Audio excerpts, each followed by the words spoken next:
มงคลตื่นข่าวพระไตรปิฎกอรรถกถามังคลาชาดก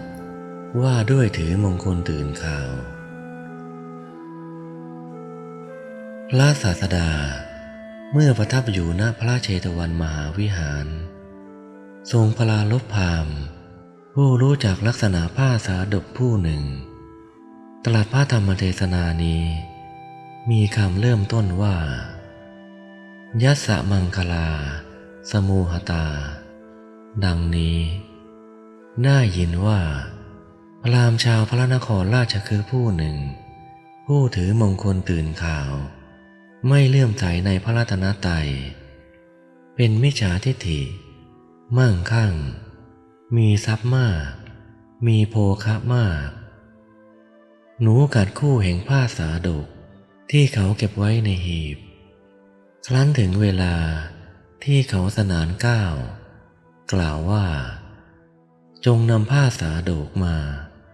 คนทั้งหลายจึงบอกการที่หนูกัดผ้าแก่เขา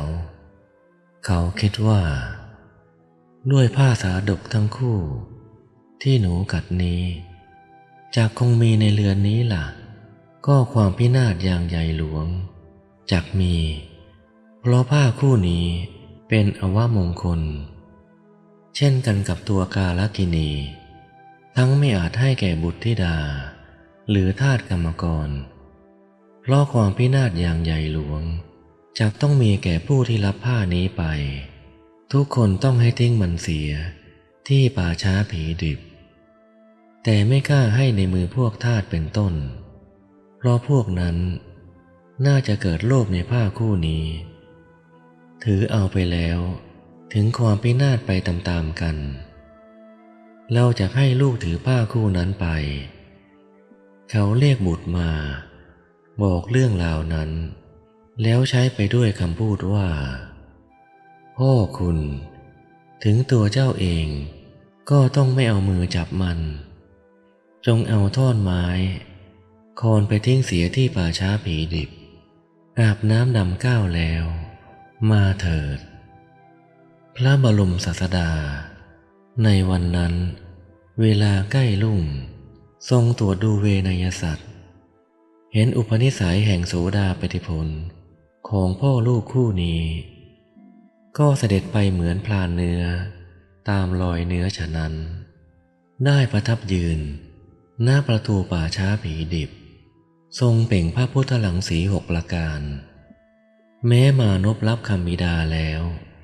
โคนผ้าคู่นั้นด้วยปลายไม้เท้า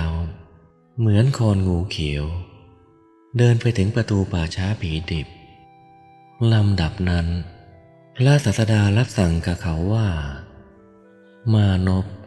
เจ้าทำอะไรมานพกราบทูลว่าข้าแต่พระโคดมผู้เจริญผ้าคู่นี้ถูกหนูกัดเป็นเช่นเดียวกับกาลกิณีเปรียบด้วยยาพิษที่ร้ายแรงบิดาของข้าพระองค์เกรงว่าเมื่อผู้ทิ้งมันเป็นคนอื่นน่าจะเกิดความโลภขึ้นถือเอาเสียจึงใช้ข้าพระองค์ข้าแต่พระโคดมผู้เจริญข้าพระเจ้าเองก็มาด้วยความหวังว่าจากทิ้งมันเสียพระศาสดาตรัสว่าถ้าเช่นนั้นก็จงทิ้งเถิดมานพจึงทิ้งเสียพระศาสดาตรัสว่าคราวนี้สมควรแก่เราตถาคตดังนี้แล้วทรงถือเอาต่อหน้ามานพนั้นทีเดียวทั้งที่มานพนั้นห้ามอยู่ว่าข้าแต่พระโคดมผู้เจริญนั่นเป็นอวมงคลเหมือนตัวกาลกิณีอย่าจับเลยพระศาสดาก็ทรงถือผ้าคู่นั้นเสด็จผันพระพักตร์มุ่งหน้าตรงไปพระเวฬุวันมานพรีบไปบอกแก่พราหมณ์ผู้บิดาว่าคุณพ่อครับคู่ผ้าสาทกที่ผมเอาไปทิ้งที่ป่าช้าผีดิบนั้นพระสมณโคดมตรัสว่าควรแก่เราทั้งที่ผมห้ามปรามก็ทรงถือเอาแล้ว เสด็จไปสู่พระเวฬุวันถึงพระราชสมณโคดมทรงใช้สอยมันก็ต้องย่อยยับแม้พระวิหารก็จักพินาศทีนั้นพวกเราจะต้องถูกคารหาเราต้องถวายผ้าสาดกอื่นๆมากผืนแด่พระสมณโคดมให้พระองค์ทรงทิ้งผ้านั้นเสียเขาให้คนถือผ้าสาดกหลายผืนไปสู่พระวิหารเวฬุวันกับบุตรถวายบังคมพระศาสดาแล้วยืนอยู่หน้าสวนข้างหนึ่งกราบทูลอย่างนี้ว่าข้าแต่พระสมณโคดมได้ยินว่าพระองค์ทรงถือเอาคู่ผ้าสาดกในป่าช้าผีดิบจริงหรือพระเจ้าข้าตรัสว่าจริงพราหมณ์กราบทูลว่าข้าแต่พระสมณโคดมคู่ผ้าสาดกนั้นเป็นอวมงคลเมื่อพระองค์ใช้สอยมันจะต้องย่อยยับถึงพระวิหารทั้งสิ้นก็จะต้องทำลายถ้าผ้านุ่งห่มของพระองค์มีไม่พอพระองค์โปรดรับผ้าสาดกเหล่านี้ไว้ทิ้งคู่ผ้าสาดกนั้นเสียเถิดครั้งนั้นพระศาสดาตรัสกับเขาว่าพราหมณ์พวกเรามีนามว่าบรรพชิตผ้าเก่าๆที่เขาทิ้งหรือตกอยู่ในที่เช่นนั้นคือที่ป่าช้าผีดิบที่ท้องถนนที่กองขยะที่ท่าอาบน้ำที่หนทางหลวงย่อมควรแก่พวกเราส่วนท่านเองมิใช่แต่จะเพิ่งเป็นคนมีลัทธิอย่างนี้ในบัดนี้เท่านั้นแม้ในครั้งก่อนก็เคยมีลัทธิอย่างนี้เหมือนกันเขากราบทูลอาราธนาทรงนำเอาเรื่องในอดีตมาสาธกดังต่อไปนี้ในอดีตการพระเจ้ามคธราชผู้ทรงธรรมเสวยราชสมบัติในพระนครราชคฤห์แคว้นมคธครั้งนั้นพระโพธิสัตว์เกิดในสกุลอุทิจพราหมณ์สกุลหนึ่งถึงความเป็นผู้รู้เดียงสาแล้วบวชเป็นฤาษียังอภิญญาและสมาบัติให้เกิดแล้วพำนักอยู่ในป่าหิมวันในกาลครั้งนั้นออกจากป่าหิมวันมาถึงพระราชอุทยานในพระนครราชคฤห์พำนักอยู่ที่นั่นวันที่2เข้าสู่พระนครเพื่อต้องการภิกขาจารย์พระราชา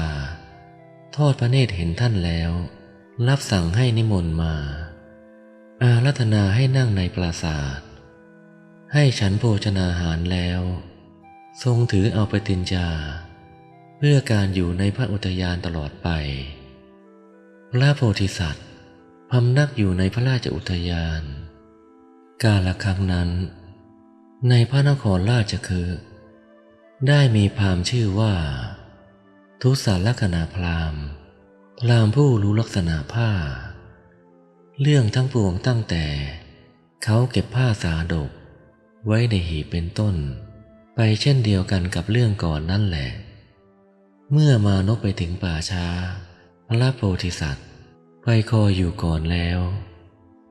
นั่งอยู่ที่ประตูป่าช้าเก็บเอาคู่ผ้าที่เขาทิ้งแล้วไปสู่อุทยานมานพไปบอกแก่บิดาคิดว่าดาบทผู้ใกล้ชิดราชสกุลจะพึงชิบหายจึงไปสำนักพระโพธิสัตว์กล่าวว่าข้าแด่พระดาบทท่านจงทิ้งผ้าสาดกที่ท่านถือเอาแล้วเสียเถิด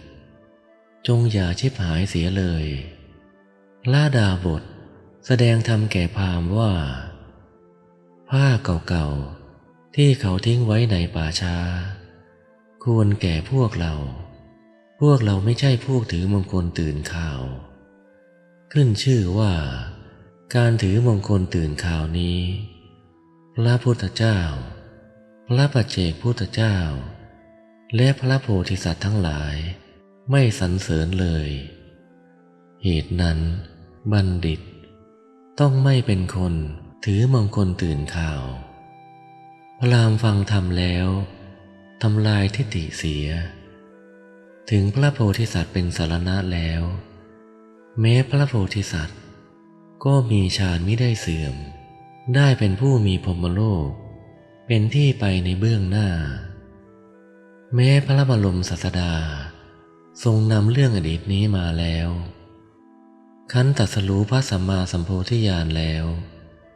เมื่อจะทรงแสดงธรรมแก่พราหมณ์จึงตรัสพระคาถานี้ความว่าผู้ใดไม่ถือมงคลตื่นข่าวไม่ถืออุกาบาตไม่ถือความฝันไม่ถือลักษณะดีหรือชั่วผู้นั้นชื่อว่าล่วงพ้นโทษแห่งการถือมงคลตื่นข่าวครอบงำกิเลสที่เป็นคู่และเครื่องประกอบสัตว์ไว้ในภพย่อมไม่กลับมาเกิดอีกดังนี้บรรดาบทเหล่านั้นบทว่ายัสสะมังคลาสมูหตาความว่า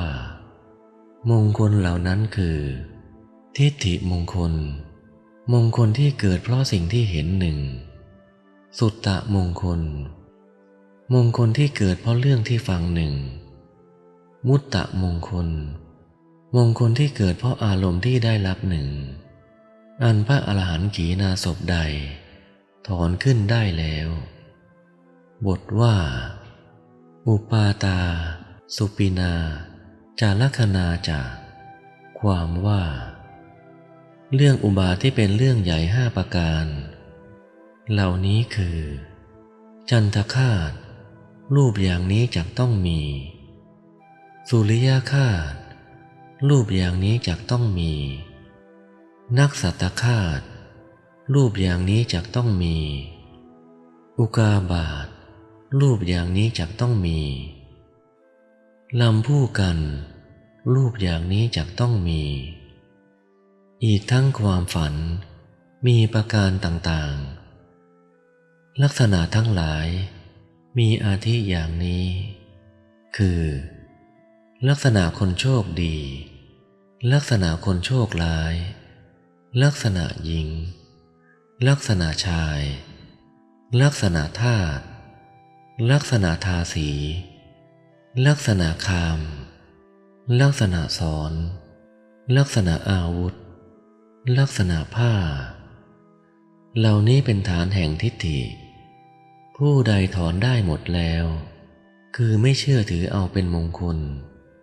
หรือเอาว่ามงคลแก่ตนด้วยเรื่องอุปบาทเป็นต้นเหล่านี้บทว่าโสมังคละโทสาวีสติวัตโตความว่าท่านผู้นั้นเป็นภิกขุผู้ขีณาสพล่วงพ้นก้าวผ่าน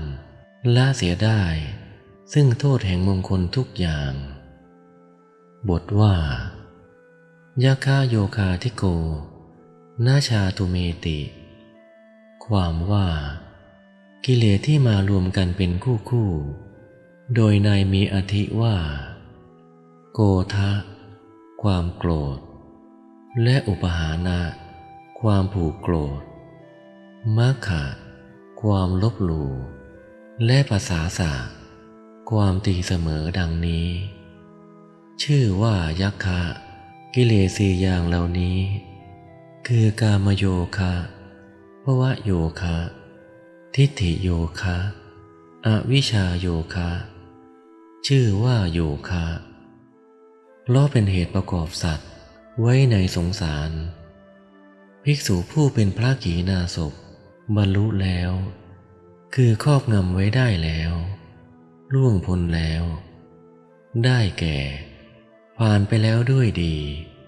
ถึงยุคและโยคะคือยุคและโยคะเหล่านั้นบทว่านาชาตุเมติความว่าท่านผู้นั้นย่อมไม่ถึงคือไม่ต้องมาสู่โลกนี้ด้วยสามารถแห่งปฏิสนธิใหม่ โดยแน่นอนทีเดียว พระบรมศาสดาทรงแสดงธรรมแก่พราหมณ์ด้วยพระคาถานี้ด้วยประการฉะนี้แล้วทรงประกาศสัจธรรมเมื่อจบสัจจะพราหมณ์กับบุตรดำรงอยู่ในโสดาปัตติผลพระศาสดาทรงประชุมชาดกว่าบิดาและบุตรในครั้งนั้นได้มาเป็นบิดาและบุตรคู่นี้แหละส่วนดาบทได้มาเป็นเราตถาคตฉะนี้แหละ